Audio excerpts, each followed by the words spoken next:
ஒவ்வொரு நட்சத்திரக்காரர்களும் போக வேண்டிய முருகன் தலம் என்று நம்ம அப்படியே வரிசையா பார்த்துக்கிட்டே வரோம். எதுக்காக போறோன்றதையும் பார்த்துட்டு வரோம். அந்த வரிசையில இப்ப நம்ம பார்க்கக்கூடிய ஒரு கோவில் என்ன அப்படின்னா, எல்லாருக்கும் ரொம்ப பிடிச்ச கோவில். எனக்கு ரொம்ப ரொம்ப பிடிச்ச கோவில். நான் எப்ப பார்த்தாலும் அங்க போய் உட்காந்துப்பேன். எனக்கு ஒரு மாசத்துக்கு ஒரு தடவை அங்க போகாட்டி இந்த குடிகாரனுக்கெல்லாம் குடிக்கட்டி கை உதறுமாமே, அந்த மாதிரி மாசத்துக்கு ஒரு தடவை என் மீனாட்சிட்ட போகாட்டி இந்த கோவிலுக்கு போகாட்டி எனக்கு கையெல்லாம் உதறிடும். அந்த மாதிரி இருக்கக்கூடிய ஒரு தலம் ஒன்று உண்டு என்றால் அது 3ஆம் படை வீடான ஒரு தலம். கண்டுபிடிச்சிட்டீங்களா? கண்டுபிடிச்சிட்டீங்கன்னா நீங்க அவ்வளவுதான், கோடீஸ்வரன் தான் நிலர்ந்து. உடனே பழனின்னு சொல்லக்கூடாது, ஆன்சர் தப்புன்னு போட்டுருவேன். நான் வாத்தியார் இல்ல, கரெக்டா சொன்னாதான் போடணும். 3ஆம் படை வீடான ஒரு தலம்னு சொல்லிட்டேன். என்ன தலம் அது? பழனியா 3ஆம் படை வீடு? திரு ஆவினன்குடி, அதுதான் 3ஆம் படை வீடு.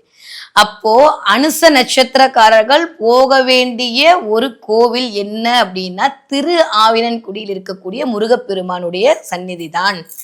ஏன் அங்க அனுச நட்சத்திரக்காரங்க போகணும்? அடுத்த ஒரு கேள்வி வரும்ல, நம்ம தான் ஏன் எதுக்குன்னு கேட்டா தானே. நீங்க சொன்னா நாங்க நம்பிடுவோமா? கோடி வரும் நீங்க சொன்னா நீ எத்தனை கோடி வச்சிருக்கன்னு தான் நம்ம கேள்வி கேட்போம் இல்லையா?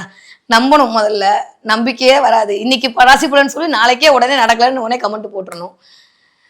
நம்புங்க, நம்பிக்கையை மட்டும் தான் வாழ்க்கை. நான் ஏற்கனவே சொன்னேன், இந்த அனுஷம் அப்படின்ற நட்சத்திரம் வந்து சனியுடைய ஆகச்சிறந்த ஆளுமை புரிந்திய ஒரு நட்சத்திரம் அப்படின்றது எல்லாருக்கும் தெரியும். அப்படி அனுஷ நட்சத்திரக்காரர்களுக்கு செல்வ வளத்தில் சிறப்ப, செல்வத்திலேயே கொளிப்பதற்கான ஒரே ஒரு கோவில் இந்த திரு ஆவினன்குடி முருகன் கோவில். ஏன் இங்க போகணும்?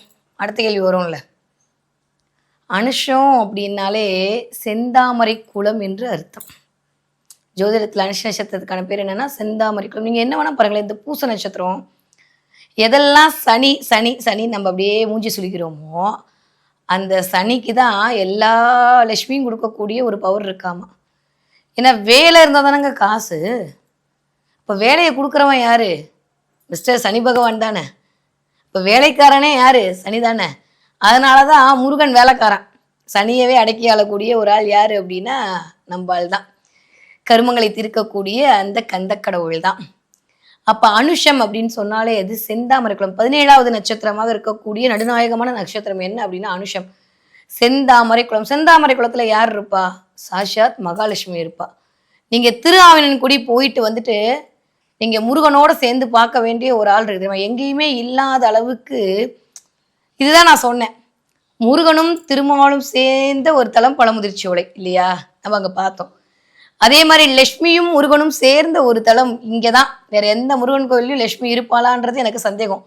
சிவன் இருப்பாரு, அம்பிகை இருப்பா, அதெல்லாம் தாண்டி. ஆனா இங்க போய் பாத்தீங்கன்னா அப்படியே இங்க முருகன் இருக்கானா இந்த இடத்துல சைட்ல லட்சுமி அப்படியே தாமரை பூ மேல அமர்ந்து சிரிப்பா பாருங்க, ஒரு சிரிப்பு. அப்பா அப்பா அப்பா